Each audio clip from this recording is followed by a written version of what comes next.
এই যে well done বয়, আমি বলবো কি যে নিজেই মমতা ব্যানার্জি মানে সেই বন্দুক ছুড়ে দিয়েছে।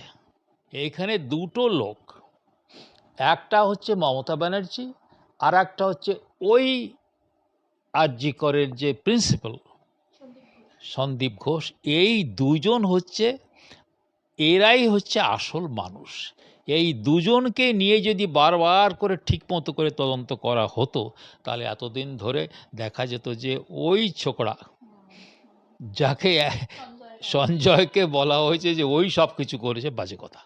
আমি তো ইনভেস্টিগেশন এখান থেকেই শুরু করব যে তাহলে ওই যিনি টেলিফোন করেছিলেন তাকে ইনভেস্টিগেশন করে আমরা কি মানে অন্তত আমরা জানি না, তো তাহলে সে কি বলেছে যে আমাকে অমুক বলেছে?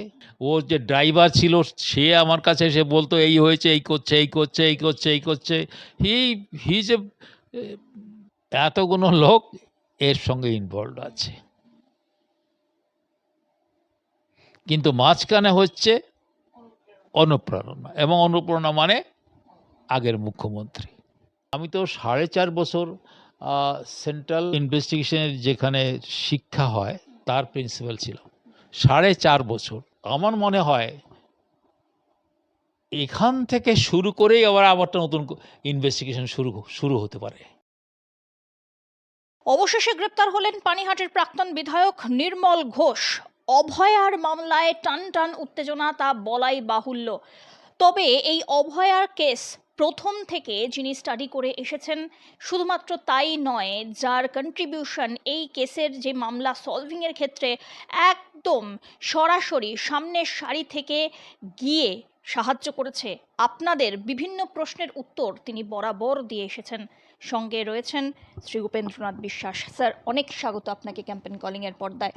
স্যার, আপনি নিজে সিবিআই এর প্রাক্তন কর্তা, এবং এখানে এই যে অভয়া কেস একটা নতুন ধরনের আর কি টুইস্ট অ্যান্ড টার্ন নিল বলাই যায়। গ্রেপ্তার হলেন পানিহাটির প্রাক্তন বিধায়ক। এবার কি তাহলে ওই অভয়ার দেহ কেন তড়িঘড়ি দাহ করে দেওয়া হয়েছিল সেই রহস্য সামনে আসবে? কেনই বা তৎকালীন মুখ্যমন্ত্রী মমতা বন্দ্যোপাধ্যায় তিনি নির্মল ঘোষ এবং তৎকালীন পানিহাটির চেয়ারম্যানকে উদ্দেশ্য করে কথা তিনি বলেছিলেন যে ওয়েল ডান বয়? এর মধ্যেই কি গূঢ় রহস্য লুকিয়ে আছে? তো আমি বলি আর কিছু আমাদের বলার দরকার নাই। এই যে ওয়েল ডান বয়, আমি বলবো কি যে নিজেই মমতা ব্যানার্জি মানে সেই বন্দুক ছুড়ে দিয়েছে। কীরকম? যে তাহর মানে কি, যে সে তারই অনুপ্রেরণায় সেই বলেছে যে যত তাড়াতাড়ি এই ক্রিমেশনটা করে দাও। সেই কাজটা সে করেছে, সেই জন্যেই ওয়েল ডান বয়। তাহলে আমরা পরিষ্কারভাবে বলতে পারি যে এই কাজের মধ্যে যিনি হচ্ছে আসল ব্যক্তি তিনি হচ্ছেন আগের মুখ্যমন্ত্রী। আমরা যদি এই জিনিসটা না ধরতে পারি, আমি বলবো কি যে আমরা তদন্তের অনেক দূরে অন্য দিকে চলে যাচ্ছি। এবং দুঃখের বিষয় যে এতদিন ধরে যেই তদন্ত করুক, এখানে তো সিবিআই তদন্ত করেছে, তারা তো মমতা ব্যানার্জি কখনো ডাকেনি, তাকে জিজ্ঞাসাবাদও করে নাই, তার আসল জায়গায় তো নেই। এইখানে দুটো লোক, একটা হচ্ছে মমতা ব্যানার্জি আর একটা হচ্ছে ওই আরজি করের যে প্রিন্সিপাল সন্দীপ ঘোষ। এই দুজন হচ্ছে, এরাই হচ্ছে আসল মানুষ। এই দুজনকে নিয়ে যদি বারবার করে ঠিক মতো করে তদন্ত করা হতো, তাহলে এতদিন ধরে দেখা যেত যে ওই ছোকরা যাকে সঞ্জয়কে বলা হয়েছে যে ওই সব কিছু করেছে, বাজে কথা। স্যার, আপনি বরাবর এই কথা আমাদের কাছে স্পষ্টতই বলে এসেছেন যে একজনের পক্ষে এই কাজ করা অসম্ভব। ন্যূনতম 4 থেকে 5 জন, এবং ম্যাক্সিমাম ক্ষেত্রে আর কি আমি সংখ্যাটা উহ্যই রাখলাম আর কি। এবং আপনি স্যার বিস্তারিত বলেছেন যে কেন একজনের পক্ষে সম্ভব নয়, কেন অন্তত 4 থেকে 6 জন এই কেসের জন্য দরকার। এই যে 9ই আগস্ট তরুণী চিকিৎসক, সেদিনকে তার সঙ্গে যারা যারা ছিলেন তাদেরকেও এবারে সরাসরি আর কি, যারা ডিউটি করছিলেন বা সিসিটিভিতে যাদেরকে দেখা গিয়েছে তাদেরকে মানে সবাইকেই তদন্তের আওতায় এনে তাদের বয়ান রেকর্ড করা হবে। শুধুমাত্র তাই নয়, তাদেরকে তলব করা হবে। বর্তমান স্বাস্থ্যমন্ত্রী শারদ মুখোপাধ্যায় স্পষ্ট এটা জানালেন। তার কথায় তদন্ত থেকে যা নির্যাস তা রাজ্য সরকারের হাতে তুলে দেওয়া হবে। তাতে করে দুটো প্রশ্ন উঠে আসে স্যার। সেটা হচ্ছে যে আপনি একটু আগে বললেন যে সিবিআই তাহলে এতদিন কি করলো, এই ব্যাপার সিবিআই কেন আগে করেনি প্রথমত। দ্বিতীয়ত, এই কাজ যদি করা হয় তাহলে কি সেই রাত্রে অভয়ার সঙ্গে কি হয়েছিল অনেক তথ্যই কি আমাদের সামনে আসতে চলেছে? না, একটা আমার কিন্তু আমার কাছে ক্লিয়ার নেই যে তদন্ত করতে গেলে কিন্তু কারা তদন্ত করতে পারে। এটা আইনের মাধ্যমে তদন্ত করতে হবে তো। তাহলে সে করবে। এইখানে ইন দিস কেস যেরকম ক্যালকাটা পুলিশ করেছিল, তখন কিন্তু ওই কলেজের প্রিন্সিপাল তো করে নাই, বা আর একটা কলেজে তো প্রিন্সিপালকে দিয়ে দিত, তাতে তার তো পাওয়ারই নাই। তাহলে এখানে একমাত্র পাওয়ার আছে ইন দিস কেস একটা হচ্ছে সরকারের। সেটা সরকারটা মানে কি, পুলিশের। একটা আইনের মাধ্যমেই তো তদন্ত হয়। তদন্ত কিন্তু আকাশ থেকে কেউ করতে পারে না, যে রাম শ্যাম যদু মধু এসে বলে যে আমি তদন্ত করছি। তোমার কি এক্সপার্টিস? আপনি যাই হন, আপনি প্রধানমন্ত্রী হন আর মুখ্যমন্ত্রী হন, যাই হন, আপনি তো তদন্ত করতে পারেন না। তদন্ত করবো ওই সামান্য একজন পুলিশ অফিসার, সেই তদন্ত করবে।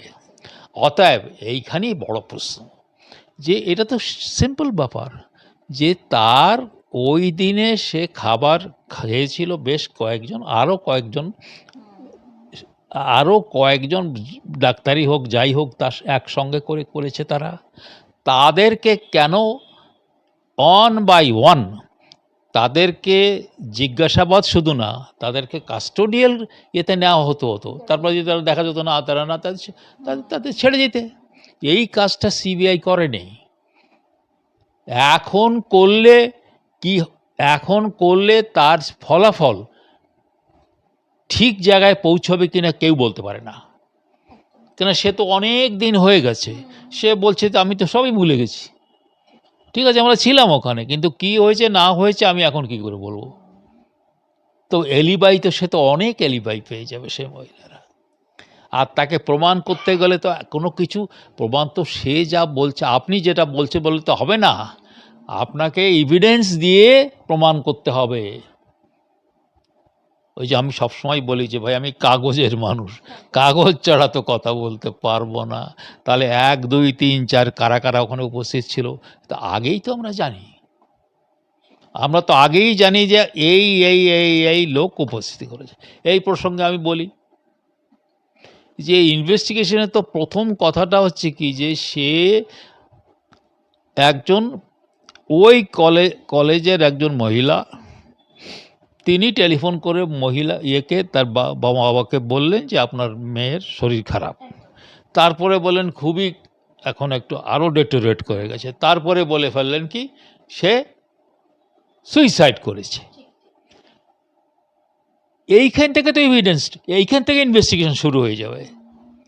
আমি তো ইনভেস্টিগেশন এখান থেকেই শুরু করব, যে তাহলে ওই যিনি টেলিফোন করেছিলেন তাকে ইনভেস্টিগেশন করে আমরা কি মানে অন্তত আমরা জানি না তো, তাহলে সে কি বলেছে যে আমাকে অমুক বলেছে। 1 2 হচ্ছে যে ওই কলেজে ওই মমতা ব্যানার্জি যেরকম আর কি, সব তৃণমূল মানে হচ্ছে মমতা ব্যানার্জি, আর তৃণমূল মানে মমতা ব্যানার্জি মানে তৃণমূল মানে মমতা ব্যানার্জি। আর মমতা নিজেই সেটা করে রেখেছেন, কেন উনি যে কোনো কিছু উনি বলে দিয়েছিলেন, যা কিছু অ্যাডভার্টাইজমেন্ট হবে প্রথমেই লিখতে হবে অনুপ্রেরণা মমতা ব্যানার্জি। আচ্ছা, অর্থাৎ আমি তো যা কিছু ধরবো, যা কিছু এই ওনার সময় যা হয়েছে, এই অনুপ্রেরণা। তো অনুপ্রেরণাকে বাদ দিয়ে তো কোনো কিছু হবে না, হবে না। তাহলে সেই সেই ইনভেস্টিগেশনটা তো আমরা করিনি, করিনি। তাহলে তার কে উত্তর দেবে? তার কে উত্তর দেবে? স্যার, আপনি বলেছেন যে আপনার কাছে একজন সিনিয়র চিকিৎসক এসেছিলেন এবং অবশ্যই তার সিকিউরিটির জন্য তার পরিচয় কখনোই সামনে আনা যাবে না যতক্ষণ না পর্যন্ত এই মামলার নিষ্পত্তি হচ্ছে।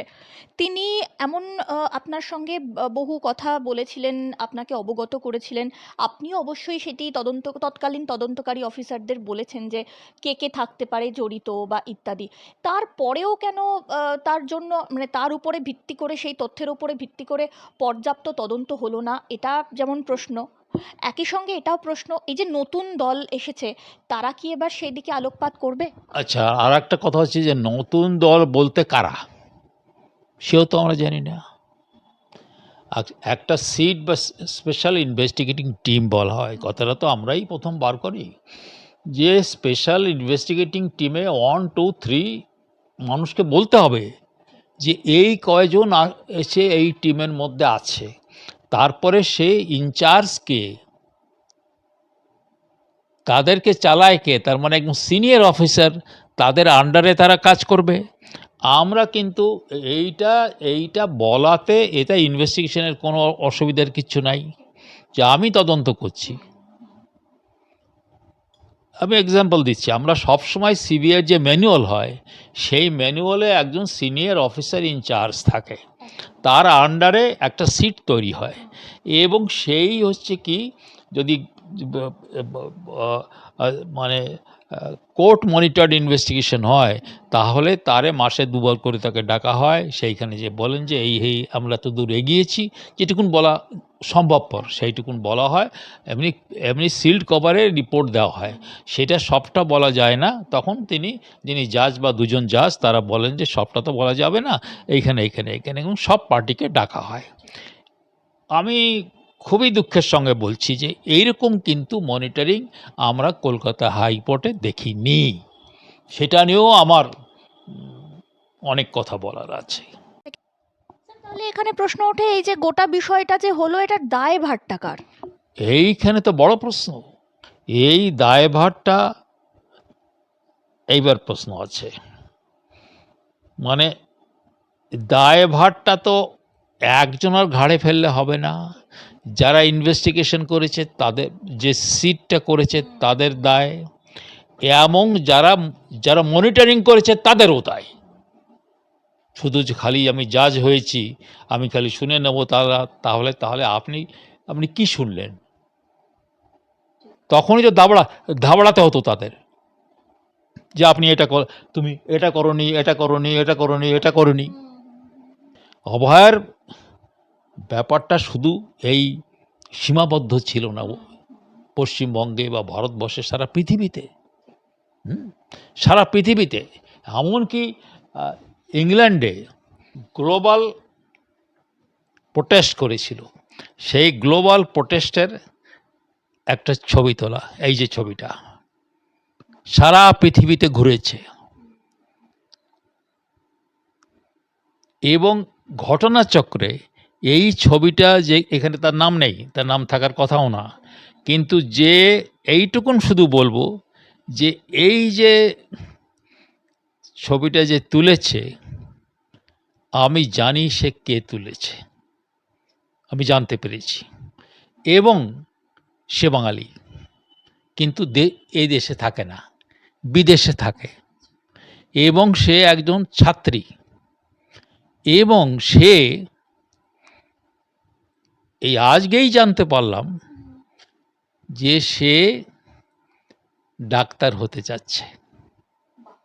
তাহলে কি এই যে ছবিটা সে গেছিল, সে তো কোনোদিন দেখেনি, এই অভয়াকে দেখেনি, সে কাল্পনিকভাবে ছবিটা চিন্তা করেছিল, এবং সে লন্ডন স্কুল অফ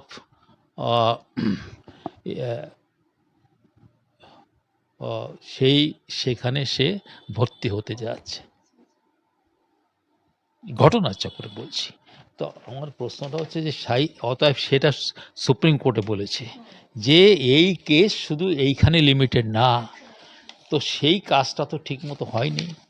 এই প্রসঙ্গে আর একটা আবার কথা না বলে পারছি না, যে তুষার মেহতা, সে প্রথম আগের দিন একটু আগেও বলেছি, তুষার মেহতা প্রথম দিনের যে যে মনিটরিং হয় সুপ্রিম কোর্টে, তিনি প্রথম দিন তো বলো যে এই করতে হবে, তার পরের দিনতেই শুরু হয়, তিনি বলে দিলেন যে scene of crime has been altered.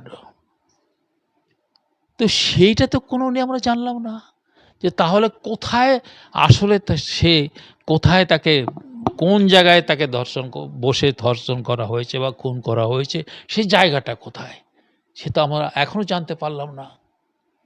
যে তো অতএব তদন্ত বললে তো হবে না, আগে এটা তো আমাদের বলো যে কোন জায়গায় ঘটনা ঘটেছে, যেটা হওয়া দরকার ইনভেস্টিগেশন, সেইটা তো আগে করতে হবে। আর এই যে তড়িঘড়ি করে ক্রিমেশন দেওয়া, তড়িঘড়ি করে পোস্টমর্টম করা, প্রত্যেকটাই অফেন্স। এখন এই যে লোকটা ধুরন্ধর লোক, এর আমি চিনি, কারণ আমি তো ওখানে ছিলাম। আমাদের এই এই কি বলে এই এই স্টেট এই ও বালুর নাম্বার টু ছিল। তো এর চরিত্র সম্বন্ধে আমি আর কোনো প্রশ্ন বলতে চাচ্ছি না, সেটাও আমি জানি। ওর যে ড্রাইভার ছিল সে আমার কাছে এসে বলতো এই হয়েছে, এই করছে। হি যে এ সবাই জানে সে কেমন মানুষ, আর তাকেই দেওয়া হলো তখনকার দিনে মুখ্যমন্ত্রী বলল তুমি ওখানে যাওয়াটা করো। আচ্ছা, এই কাজটা মুখ্যমন্ত্রী বলবে কেন? তো তাহলে তাকে তো আজকে ক্লিয়ার বলতে হয় যে আমি বলেছিলাম, কই তো সে বলেনি। এই কথার কে উত্তর দেবে? রাজনীতির লোকেরা বুঝিয়ে বেড়াও।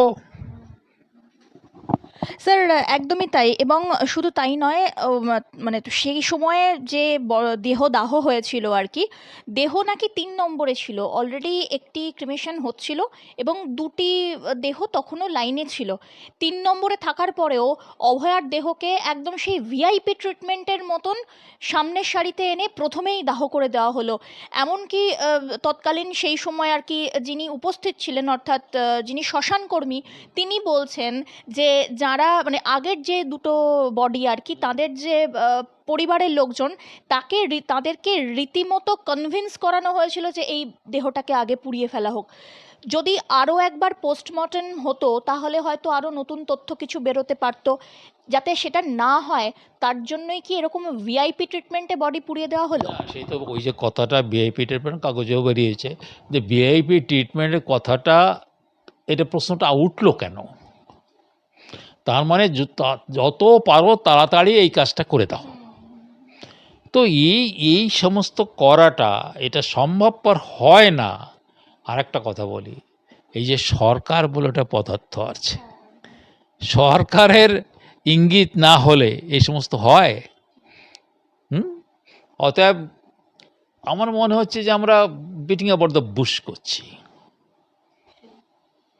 ইনভেস্টিগেশনটা মমতা ব্যানার্জি দিয়ে শুরু করতে হবে, সোজা বাংলা। তা না হলে গুটুর করে লাভ নাই। তাহলে এই অভয়ার বাবা এবং মা আবেশ বন্দ্যোপাধ্যায়ের নাম যে তুলে এনেছেন, যে তিনি সেখানে ছিলেন, মমতা বন্দ্যোপাধ্যায়ের আর এক ভাইপো, এই গোটা ঘটনাটাই কি মমতা বন্দ্যোপাধ্যায়ের ওই ভাইপোকে বাঁচানোর জন্য এই কোটি কোটি টাকা খরচা হয়েছিল? ও বোধহয় ওই সিন অফ ক্রাইমেও তো ও ওখানে যে হাজির হয়েছিল। হ্যাঁ, ইজ দ্যাট ম্যান। আমার প্রশ্ন হচ্ছে এইখানে আর একটা কথা আছে, যে ফরেন্সিক দিল্লির ফরেন্সিক ডিপার্টমেন্ট, তারা যে ইনভেস্টিগেশনটা করেছিল, তারা বলছে যে এত লোক সেখানে কেন, তো বাজারের মতো বসেছে।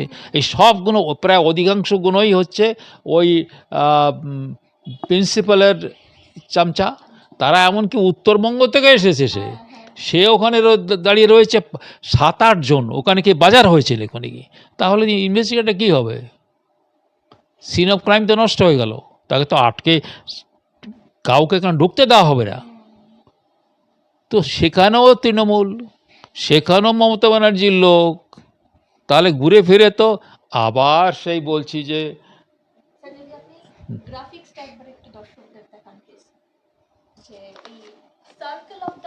Circle of the game actually এটা কিভাবে সম্ভব, বা সেটা কিভাবে হয়েছে আর কি।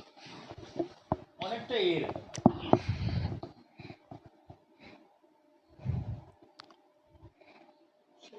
এতগুলো লোক এর সঙ্গে ইনভলভ আছে, কিন্তু মাঝখানে হচ্ছে অনুপ্রেরণা, এবং অনুপ্রেরণা মানে আগের মুখ্যমন্ত্রী। তো তিনি তো বলেছেন যে আমি সারা রাত ধরে মনিটরিং করেছি, তো তিনি অ্যাকচুয়ালি কি মনিটরিং করেছিলেন, তদন্ত কিভাবে হচ্ছে? হচ্ছে কি যে আপনি ফুললি ইনভলভ, তাহলে আপনি ফুললি ইনভলভ বলতে এই ব্যাপারটার মধ্যে আপনি সবসময় রয়েছেন, এই তো কথা। যে আপনারা জানেন যে কি ঘটনা ঘটলো, সে মুখ্যমন্ত্রী হোক আর যে মন্ত্রী হোক। হুম। আর আচ্ছা, এই যে যে লোকটা এখন তুই অন্য স্টেটে যে হাজির হয়েছিস, আর ঘটনাচক্রে এমনই স্টেটে যেখানে এসছিস সেখানেও বিজেপি শাসক ধরা খাই গেছিস। এবং আমি বলবো কি, এই লোকটাকে যদি ঠিক মতো করে তাকে তাকে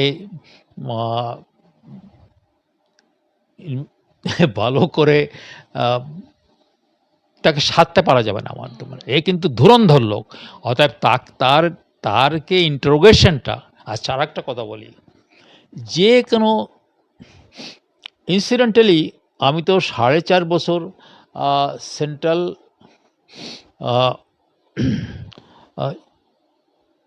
ইনভেস্টিগেশনের যেখানে শিক্ষা হয় তার প্রিন্সিপাল ছিলাম 4.5 বছর। তো আমি একটা সেখানে কোর্স করে এসেছিলাম, সায়েন্টিফিক ইন্টারোগেশন, যে এটা সারা বিশ্বে প্রমাণ মানে ধরা হয় যে যে কোনো কেস যদি ফেল করে তাহলে বুঝতে হবে ইন্টারোগেশন ঠিক মতো হয় নাই।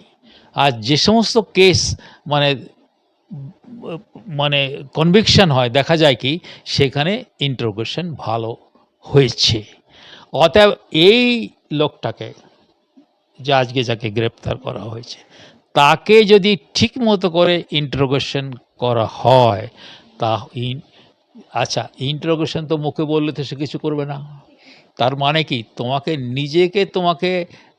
ও কোথায় কি করেছে, কখন কি করেছে, কি না করেছে, আগের থেকে সব কিছু নিয়ে তোমার কাছে পকেটের মধ্যে বলে তারপরে তার সঙ্গে কথা বলতে হবে। সে শুধু ইয়েস আর নো বলবে, সেই ইয়েস আর নো, যেটা ইয়েস বললো দেখো যে আবার সেখানে যাও, এই কথাটা কি ঠিক ও যা বলছে? অতএব আমার মনে হয় এখান থেকে শুরু করেই আবার একটা নতুন ইনভেস্টিগেশন শুরু হতে পারে। আই ডোন্ট নো যে একটা লোকাল পুলিশে ইনভেস্টিগেশন করতে পারে না আমি বলছি না, কিন্তু করতে পারে। I am not very clear about it, কারণ আমাদের তো সিআইডি আছে, সিআইডি করতে পারতো, সরকারের ব্যাপার। আর সিবিআই প্রশ্ন নেই এখানে, এই কারণে যে সিবিআই যেরকম করছে করুক, সে তো মুখ্যমন্ত্রী নিজেই বলেছেন যে সিবিআই যেরকম কাছে তার মধ্যে আমি নেই। এইটা আমরা করছি, মানে আমাদের পুলিশ করছে। তো সেইখানে তো একটা ফার্স্ট ক্লাস টিম বানাতে হবে। সেইখানে সেখানেও একটা টিম করতে হবে। তো একজনের কাম না, দুজনের কাম না, 4 জনের কাম না। এবং সেটাও কি কোর্ট মনিটর হবে জানি না, কিন্তু মানুষ কিন্তু চাইবে যে সেটা কোর্ট মনিটর হবে না কেন, আমি জানি না। অতএব এইটা নির্ভর করে, আবার যদি তদন্তে গোলমাল হয়ে যায় তাহলে কিন্তু এই যে লোককে আজ অ্যারেস্ট হয়েছে সে কিন্তু বেল পেয়ে যাবে। আচ্ছা, বেল তো আজ না হয় কাল পেয়ে যাবে, কিন্তু তাই এর মধ্যে মানে কেন অনেক দিন ধরে চলে, তো ফলে আমাদের সংবিধান অনুযায়ী একটা মানুষকে এতদিন ধরে জেলে রাখা যায় না। কিন্তু যদি তুমি এটাও ঠিক যে তাড়াতাড়ি যদি মানে তদন্ত তড়িঘড়ি না, একটা বিশেষ টাইম তো দেওয়া হয়, তার মধ্যে যদি তদন্ত শেষ না করা হয় তাহলে ও বেল হয়ে যায়, আর তার কনভিকশনও হয় না। আমি জানি না সেটা কি হবে, কিন্তু এটা একটা বড় অপরচুনিটি হয়ে গেছে যে লোকটা পানিহাটির যে লোকটাকে আজকে ধরা হয়েছে সেখান থেকেই নতুন করে ইনভেস্টিগেশন শুরু হতে পারে এবং আস্তে আস্তে আস্তে অনেক কিছু বেরিয়ে যাবে, ও তো সব জানে। স্যার, তাহলে শেষ প্রশ্ন এটাই থাকছে যে এতদিন ধরে এই অভয়ার কেসে যে তদন্ত নিয়ে একটা বিশ্বাসযোগ্যতা নিয়ে একটা বড়সড় প্রশ্ন উঠেছিল, আপনি বারবার বলেছেন যে তদন্তই ঠিকমতো হয়নি, তো আসলে কনক্লুশন কি বেরোবে? তাহলে যদি আজকের দিনে দাঁড়িয়ে আগামী দিনে এই কেসের সঠিক তদন্ত এবং মানে এই কেসের নিরসনের জন্য এই মুহূর্তে তদন্তকারী অফিসারদের উদ্দেশ্যে কি বলবেন স্যার, মানে কি করা উচিত? আমি বলি কি, যে আর ভুলে যাই আমরা কি হয়েছে না হয়েছে, ভালো হয়েছে কি মন্দ হয়েছে, আমরা নতুন করে শুরু করি, নতুন করে শুরু করি। ম্যানুয়ালে যেরকম হয়, ওয়েস্ট বেঙ্গলেরও একটা ম্যানুয়াল আছে, সিবিআইয়েরও ম্যানুয়াল আছে, অতএব আবার নতুন করে এখান থেকে আবার শুরু হোক। তাহলে কি হবে, এইখান থেকেই আবার আস্তে আস্তে আস্তে আস্তে বড় বৃত্ত হবে, সেইখানে কত মানুষ যারা যারা ছিল তারা আবার এর মধ্যে চলে আসবে, সেই জালের মধ্যে আসবে, তাদেরকে ধরতে হবে, তাদেরকে অ্যারেস্ট করতে হবে, এবং যত মানে হড়বড় করে না, তাকে যেহেতু আগে ইনভেস্টিগেশন হয়ে গেছে, অতএব সেটাও একটা সুবিধা আছে যে অনেকটা তো হয়ে আছে, করে চার্জশিট ফর্ম করতে হবে এবং তাড়াতাড়ি মানে ফাস্ট ট্র্যাক কোর্টের মাধ্যমেই এর বিচার হবে এবং 1 বছরের মধ্যে সাজা হয়ে যাবে।